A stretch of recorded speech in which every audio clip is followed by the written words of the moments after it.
Hey there, everybody. Jim here. Today I had a day off, so I decided to. I was gonna drive down to my favorite hard off I like to go to, and maybe pick up some games. But this is really more of a filming thing. There's cops right here, so I didn't want them to see me filming. Anyway, I hadn't done like an out and about filming type vid in a while.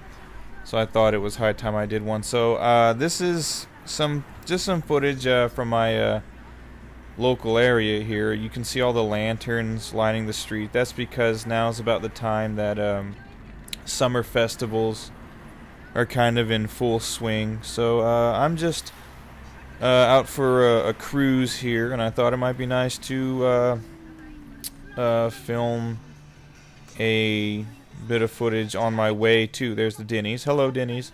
On my way to the hard off. I think I don't do enough of these. Just filming around town and around the city in general. I think I'm actually going to start doing a lot more stuff like this. A little view out the window here. But yeah.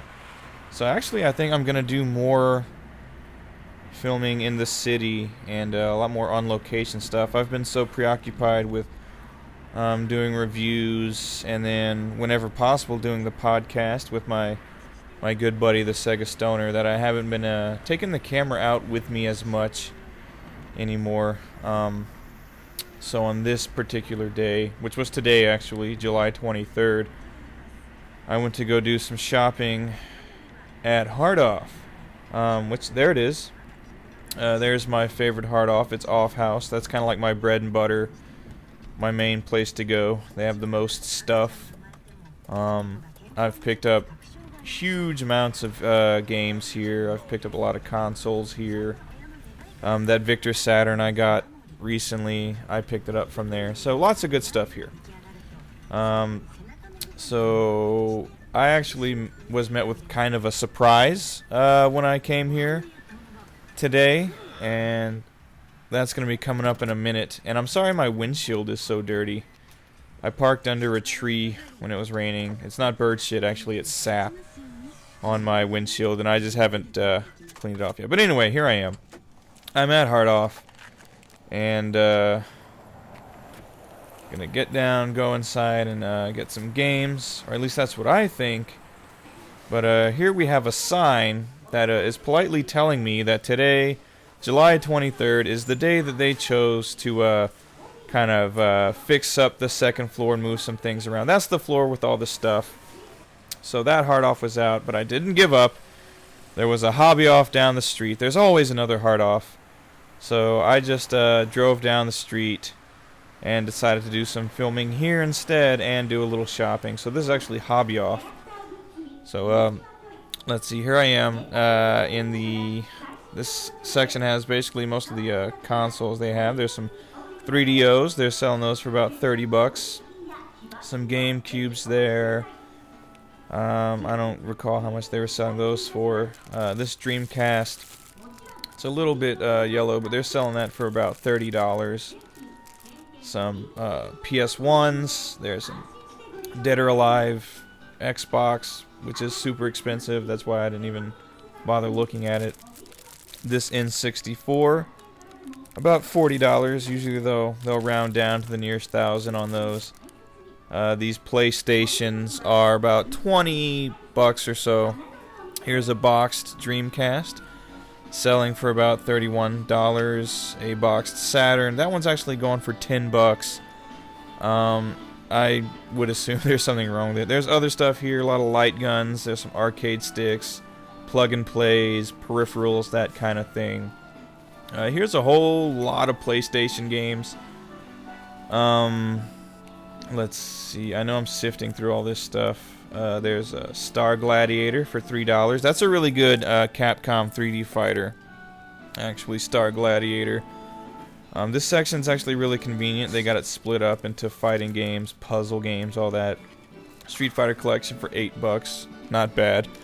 So it's split up into genre, so you can easily find what you're looking for. Tekken 2, $3. Not bad. I don't know why I put it over there. It doesn't really matter. They're not really in like alphabetical order. Let's see. Tales of Eternia, good game, $10. I'm commenting on this afterwards, so I don't really remember what I filmed. Tales of Destiny, $10. Also a really great game. That was my first Tales game. Final Fantasy VII, complete with a spine card and everything, for $5. I actually ended up buying this. This was the only purchase I made today, just because the case, everything was cleaner than the copy I already own. And the copy I have didn't have a spine card with it, so I ended up getting that. Some good stuff over here. There's the re-release of Dragon Quest IV, Dragon Quest VII, Biohazard over there, Final Fantasy II, 8, another 7, 9. So all kinds of really good stuff here. Mega Man Legends right there, aka Rockman Dash. Lots of good stuff. I'm actually trying to film incognito here. That's why the angles are a little funny sometimes. There's Persona 2, really good game. And the first Persona for like $5, also a really good game. Oh, Star Ocean Second Story. I really like that game a lot too. That's $3 there. And Samurai Deeper Kyo going for $22. That's what I'm saying. The prices at Hard Off aren't always reasonable. $22 for a PlayStation game. Whatever. Here's some Game Boy and Game Boy Color stuff, some GBA stuff. Lots of good stuff. But I moved on from there because that's too close to the register, and I don't want to be bothered by the employees. Here's some PS2 stuff. This I didn't know what the hell it was. It's just got chicks all over it. There's some pretty good stuff in there. Metal Gear Solid I saw, some other things. And again, they're broken down by genre, which is cool. Kingdom Hearts, the final mix for $16 or so is pretty cool. Actually has a couple of games in it. I think Chain of Memories is in there and some other stuff. MGS there. Marvel vs. Capcom 2 for about $21. Some other things. King of Fighters, Yakuza. Lots of good PS2 stuff there. So it's always good to go and sift through and see if they got new stuff. Some N64 stuff. This Pokemon Stadium game. I actually gave away when I did my contest. Oh boy. F-Zero X, fantastic game. They're selling it for like $5, boxed and complete. So for the most part, as you can see, hard offs are not just reasonable, they're cheap. You can find most games for really cheap, but as I showed you earlier, some of the games, when they know what they have, they'll put a high price on it. KOF 99 for $3, you know I like that. Street Fighter 3 Third Strike, $5. I really like that game. Street Fighter 3, I feel, is the really underappreciated Street Fighter series. Lots of Saturn stuff, as you can see by all that pink. Lots of Sakura Wars. Here's some Super Famicom stuff. And I believe right here, here's another example. Justice League Task Force for $22, and it's been $22. Every time I've gone there for the past few years, it's been there, and they haven't reduced the price. Come on, if it's not selling, reduce the price. It's better to make a little bit less money than to make no money because no one's going to buy it. Anyway, here's lots of loose stuff. Mario 3 on Famicom, like $12. So this is where they have a lot of their, all of their wrapped up Famicom stuff. Dragon Quest 2, pretty good looking for $6. So, and there's DQ4, also for $6. So this is where they'll have their Famicom, loose Super Famicom stuff. I'm just kind of perusing right here. I didn't actually intend on buying much today, just because I'm a little strapped for cash with my car, but I did want to get out and film. A copy of Rockman 3, it's loose, and what is that? Like, what's that? I don't know. I didn't see. It was probably like $10 or something. $10 for a loose Rockman 3. So yeah, there's a bunch of Famicom games, and okay, here we go. These are the bargain bins. Now, when you go to the bargain bins, everything you see pretty much is 100 yen or $1. So most of it's going to be loose carts. If it is box, you can count on the box being pretty ratty. But this is a place where you can go, and if you have the time, you can just dig through the games, and you might find. I've found plenty of games that I would call, if not gems, at least really good games for $1. I found, Xenogears for $1 in one of these bargain bins. There's a Tekken 3 arcade stick for $5. They also have a bunch of that stuff back here, big box stuff that they couldn't fit elsewhere. So I've found like DuckTales in one of these bins for $3. So, I mean, if you hunt, you can find stuff for cheap. It's kind of where they just, when they're overstocked, they just kind of throw stuff in there and sell it for next to nothing. Here's a copy of Shenmue that actually comes with a Shenmue jukebox, and they're selling that for $1. So that's pretty amazing. House of the Dead 2, $1. Ready to Rumble, $1. Whatever the hell that stuff is. And here's a copy of Power Stone, also for $1. So if you hunt and dig in these bargain bins, you can find good deals. Code Veronica for $1. I'll also find, Street Fighter 02 and all kinds of other stuff for $1. There's also a lot of box peripherals up there. A lot of just decks, Super Famicom decks. Sega Saturns, 64s, PS1s, Dreamcasts, and a whole bunch of GameCubes. Usually when they sell them like that, just the deck, they'll usually sell it for like $5 or so.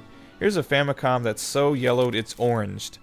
So, and some disc systems. So yeah, usually they'll sell these loose decks for like $5. You can take them home and spruce them up. Also in hobby offs, always some really cool toys. I just filmed this case in particular because of this down here. It's an Akira figure. It's the bike and it's Kaneda. They're selling it for like $80, so I couldn't afford it. But I really wanted it. So lots of cool toys at hobby offs. Also lots of awesome automatic weapons at hobby offs. Actually, these are all like airsoft guns or what have you, but they do look extremely realistic. Kind of surprising. And after I left hobby off, I went here. This is a little flea market that I like to go to. I find stuff here sometimes, so I went looking in here again. This is actually the flea market where I found my Bandai Palladius system for $10. So, and there's games, so sometimes I've found stuff in here. I found Yu Yu Hakusho in there for like a couple of bucks, so I went in there to go have a little hunt around, and I got lost. Those are the CDs. So here's some games. Let's see. I'm just perusing at this point. Some baseball game on Famicom. A Game Boy Color for a few bucks. And it had a game in it, so did not pick that up. There was a game in here somewhere I was gonna get, but it ended up not because it seemed kind of jacked up. But as you can see, they got Famicom stuff. This game right here in my hand is actually a game for the MSX2. I've never owned an MSX before. They're selling it for like this game for $10. I wouldn't mind having an MSX someday. Here's like their little box of Famicom games. With the lone N64 game in it. They had a lot of PlayStation and Saturn games. So I was kind of hunting through that. A few Mega Drive games. Nothing I was interested in. Some Seaman, because who doesn't like Seaman for $3? Intelligent Cube. See, I was gonna get this Vib Ribbon. I do not have a copy of Vib Ribbon, and I was gonna get this. I actually set it down to get it, and then later I could hear the disc just rattling around in it. It sounded so bad. So I actually decided to pass on Vib Ribbon, even though I definitely wanted it. And then here's some other obscure stuff that I have no idea what the hell it is. Real Bout on the Saturn. That's pretty cool. I think that's Chocobo's Dungeon. I'm not sure. Biohazard on Saturn. That's actually a good port of Biohazard. Some random Famicom game. So yeah, I didn't really find anything there today. I think if I would have gone with the intention of buying stuff, I could have taken some of these games with me, just because they were so cheap. But actually, I was being kind of a penny pincher today. An RF adapter for Famicom and Super Famicom, which is totally useless to me. Super Famicom games, nice little box there. They have a Saturn deck that they're selling, which I don't buy stuff deck only. And I don't buy things, Mortal Kombat, right on. I don't buy things that you would need to repair just because I'm not savvy at that at all. So, Batman Returns, great game for $250. If I didn't already have it, I would have bought it then and there. So yeah, like I said, I was really happy to find Viv Ribbon. I've wanted that game for a while and hadn't seen it around yet. And it was rattling in there like dice in a cup, so I was like, nah, better pass. Don't want to buy it, and it'd just be all scratched up and broken. So yeah, unfortunately I didn't really find anything in that flea market today, but there's always next time. And this is, I'm driving home, so here's another last little quick look at my local area. To conclude this video, I would like to go ahead and thank everybody. I'm at like 1,700 subscribers, give or take, right now, and about 100,000 views. So thank you, everybody, for watching. I do get a lot of comments and stuff, and I appreciate that too. And like I said, I do intend to do plenty more videos just out and about, in addition to the reviews and things like that. So everybody, yeah, really, again, just thank you for watching, subscribing, liking, commenting, all the cool stuff you do. I really don't know what else to say. Just, yeah, here's my town. Everybody, thanks for watching. Take it easy. I shall see you next time.